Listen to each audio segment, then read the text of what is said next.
It's kind of like working in a restaurant. For those of you listening who've worked in a restaurant, I have. That table turnover is a real thing, right?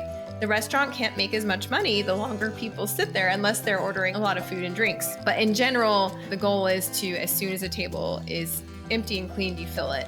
And it's the same thing with hospital beds. It does. Right? It feels like the patient is being put on the clock now exists, but even though nobody's talking about the clock, but it does really feel like, hey, you done yet? Can we have that room yet? Like, when are you gonna have the baby? And fast is not necessarily what every birthing person dreams of, especially folks that really want to have this birthing experience. I have many clients that say, I want to feel all of it. And there are probably listeners out there to go, you're crazy.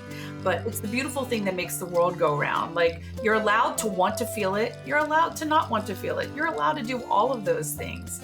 And I feel like this policy, if you don't know how assertive it's going to be, I don't like to use the word aggressive, because to me that sounds faulty. Like, there's not a whole lot of fault evidence-wise in their policy. But if patients don't know that they could say no, or ask for more time, or just do a timeout, let's take a break, whatever that might be, or they don't have a doula that is kind of saying, you can ask for time, then they're just going to keep saying yes to every next step. And by the end of it, you're sitting there with an epidural and you're looking over your shoulder like, how did I get from 41-week induction to here? Maybe they still have a vaginal birth, but was that the story that they wanted to tell? I want people to choose an epidural because that was always my goal, or hey, this got harder and I wasn't ready for it.